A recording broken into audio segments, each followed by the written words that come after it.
Alors faire du dubbing sur un tutoriel, je crois que c'est une première. Je sais pas si quelqu'un a déjà essayé cet exercice.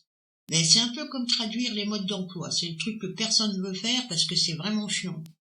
Bon, j'ai dit que j'allais le faire, je vais essayer. Ça risque d'être monotone, hein. C'est cliquez là, faites ci, faites ça. Je vais perdre des gens en cours de route, hein. Bon, après, ça peut être utile.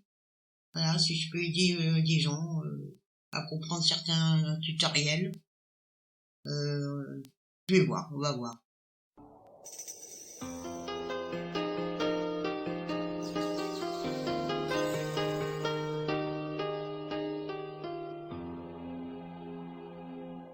Il peut arriver que l'on veuille modéliser une scène à partir d'une image de référence projetée dans la caméra. On peut essayer d'aligner les différents éléments à la main levée, mais c'est un exercice très long, et au final, rien ne sera aligné. Donc si l'on veut un résultat correct, on doit s'assurer que les paramètres de la caméra de Blender correspondent avec ceux de l'appareil qui a pris la photo.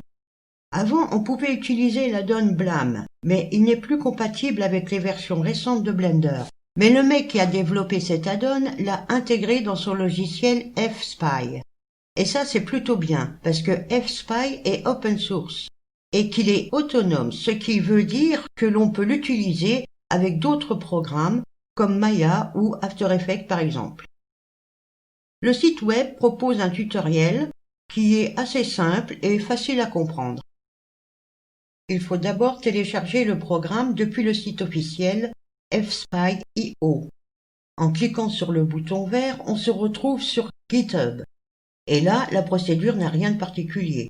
Vous choisissez votre OS, puis il faut dézipper le dossier. Ensuite, on retourne sur le site pour récupérer l'add-on. Donc, même procédure, il n'est pas nécessaire de dézipper le dossier qu'on installera dans Blender plus tard. En fait, le fichier espion est facile à utiliser. En gros, il s'agit de définir un point de fuite dans l'image en utilisant les axes représentés par des lignes. Il est logique que certains formats ne soient pas pris en charge par le logiciel, comme par exemple les prises de vue avec une distorsion trop sévère, ou des rendus orthographiques, ou encore des prises de vue panoramiques.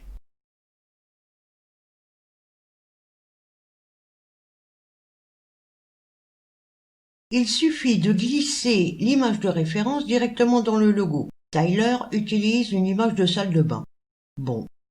Alors, sur le côté gauche, il y a les menus. Au milieu, l'image de référence avec les points de contrôle. Et sur le côté droit, il y a tous les paramètres que la caméra devra extraire. Donc, le nombre de points de fuite se trouve ici. On voit qu'il y en a 2. Je vais changer pour n'en prendre qu'un. Nous avons 2 lignes rouges et une ligne verte. Maintenant, nous allons dans le menu des axes pour changer ce X en Y. Nous avons maintenant 3 lignes vertes et l'on voit que sur la droite, la manœuvre n'a pas été validée. Nous allons changer ça avec un axe Z. Nous avons là 2 lignes vertes et une bleue. Donc les lignes vertes représentent l'axe Y et les lignes bleues l'axe Z. Alors le but ici est de les aligner avec l'image qui correspond à cet axe. Je vais utiliser l'axe Y en premier parce que c'est celui qui traverse la caméra.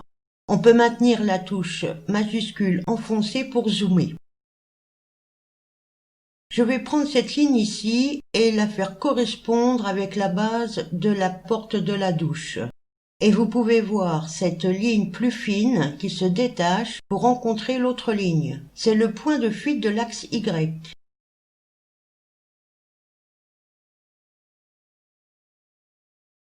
Maintenant, cette ligne bleue ici va contrôler la rotation de la caméra avec l'axe Y. Je peux faire pivoter le gizmo autour de l'axe Y. Alors, je vais aligner ça sur le bord de la porte ici. Je peux déplacer le gizmo et on peut voir que cela fonctionne plutôt bien. Maintenant, quand il s'agit de points de fuite, il y a quelque chose à noter. Vous devez renseigner FSpy sur la largeur du capteur et la distance focale de la caméra, ce qui la plupart du temps n'est pas possible parce qu'on ne les connaît pas.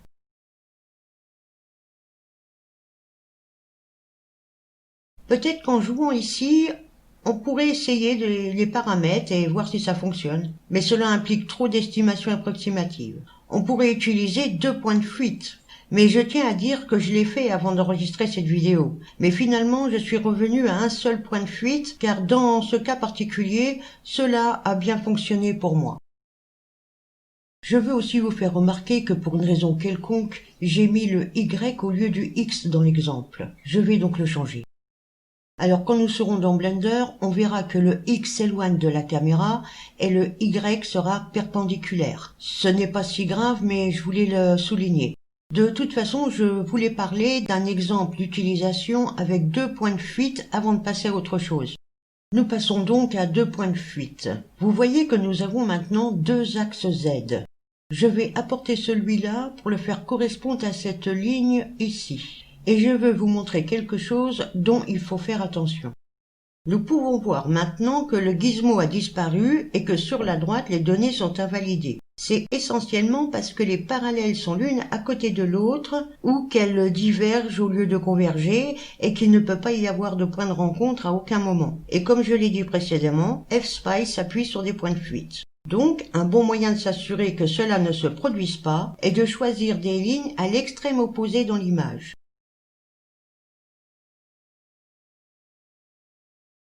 Dans ce cas, cette ligne est ici assez loin vers la droite. Donc, nous irons plus loin vers la gauche, au bord de ce miroir, et nous pouvons voir maintenant qu'il est capable de comprendre le point de fuite.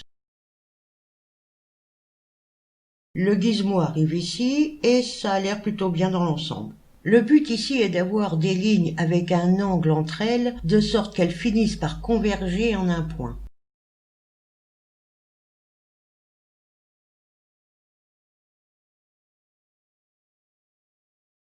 Et comme vous pouvez le voir sur le côté ici, nous obtenons la largeur de l'image, la hauteur, nous avons aussi le champ de vision, la position de la caméra et son orientation. Bon, après, il y a le menu, le point principal, dont je peux vous parler brièvement, mais qui n'est pas vraiment utile pour cette image en particulier. Bon, imaginez un point entrant directement dans le centre du capteur de la caméra. Le point sur l'image vient de là, c'est le point principal, et il coïncide normalement avec le point médian de l'image. Mais parfois ce n'est pas le cas. Et si ce n'est pas le cas, vous avez la possibilité de choisir le mode manuel. Vous pouvez glisser et déposer le point principal manuellement, et vous pouvez également utiliser un troisième point de fuite. Je change cet axe X en Y et ensuite vous verrez que cela change en X. Donc dans ce cas, nous ferons quelque chose comme ça. Et dans cette image en particulier, il semble se tromper complètement. Comme je l'ai dit, je ne suis pas encore tombé sur un cas où je devrais utiliser cette méthode pour trouver le point principal.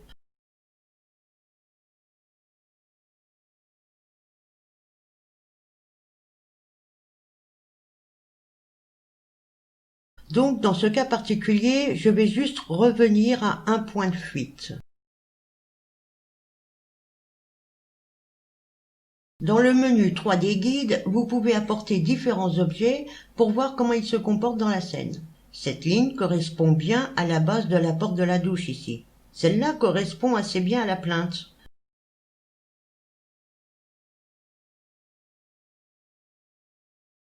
Vous pouvez également apporter une grille YZ, une grille XZ et une grille XY.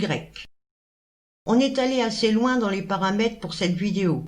Et quand vous serez satisfait des résultats et que tout vous semblera aligné, alors vous irez dans Fichier, Enregistrer sous, et vous enregistrerez votre fichier avec l'extension par défaut. Nous allons maintenant installer l'add-on de l'importateur FSpy dans Blender. Donc vous allez dans le menu Éditer, Préférences, et sur l'onglet Add-on, vous cliquez sur Installer. Vous localisez le fichier zip que nous avons enregistré plus tôt. Une fois que vous l'aurez localisé, vous allez cliquer dessus et faire Installer à partir d'un fichier.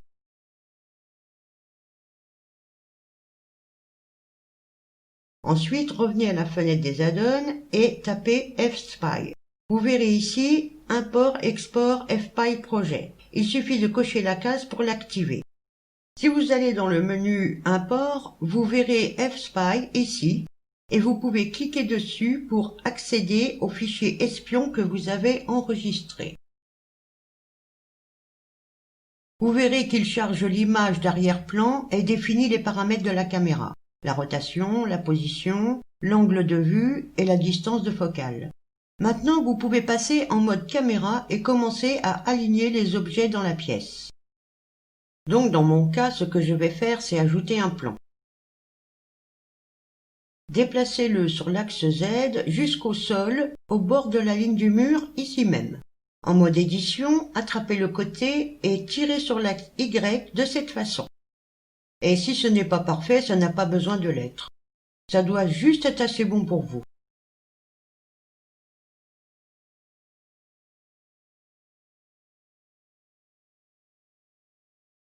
Pour terminer le sol de la scène, nous allons passer en mode face et extruder sur l'axe Z.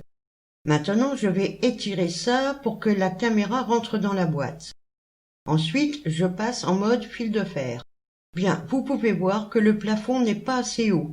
Alors, remontons-le. Et aussi ce mur ici est trop loin du coin. Rapprochons-le sur l'axe Y. Donc, on dirait que ça s'aligne plutôt bien et nous avons la forme générale de la pièce. Ce qui est génial, c'est que ça m'a pas pris beaucoup de temps. Autre chose que je voulais dire avant de terminer ce tutoriel, c'est que vous pouvez avoir une illusion due à la perspective. Essayons de faire la base juste ici, à la jonction avec la porte de la douche. Nous allons ajouter un cube. Réduisons le cube et abaissons-le sur l'axe Z. Amenez-le sur l'axe Y et abaissez-le encore. On essaie juste de l'aligner sur les bords ici.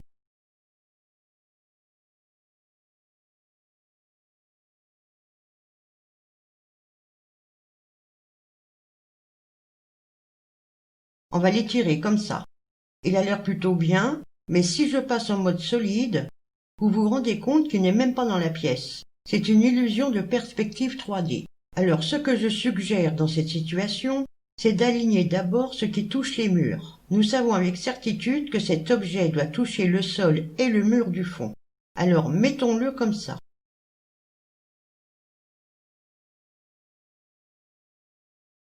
Je vais y aller en mode solide. Maintenant, nous pouvons prendre la vue caméra et nous savons que nous ne pouvons pas déplacer l'objet sur l'axe X ou Z, car cela le retirerait du mur du fond ou le placerait en l'air. Nous allons donc le déplacer sur l'axe Y, en faisant bien attention.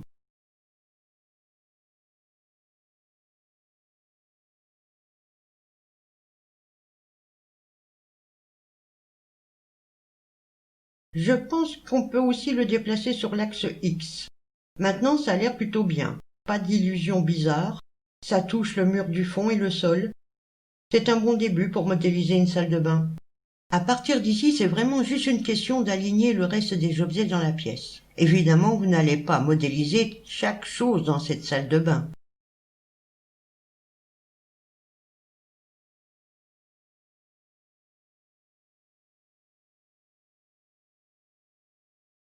Sauf si vous voulez vraiment essayer. Mais je ne resterai pas assis ici à essayer de modéliser ce robinet de douche. Une chose que je ferai, c'est de modéliser cette petite étagère ici. Alors je choisirai d'aller en mode édition et d'ajouter une boucle.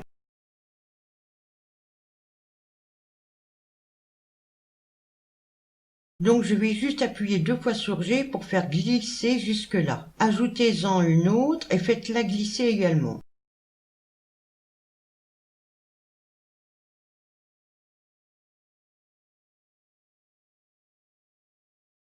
Et maintenant, je peux sélectionner la face et l'extruder, et nous avons une jolie petite fenêtre. Et c'est vraiment tout pour ce tutoriel. Je suis sûre que vous savez comment faire pour modéliser les autres objets.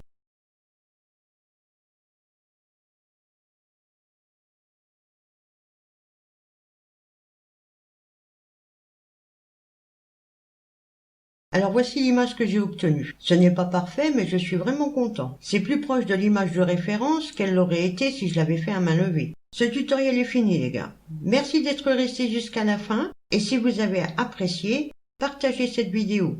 Et vous pouvez aussi laisser un commentaire. Je vous dis à bientôt et bon blend.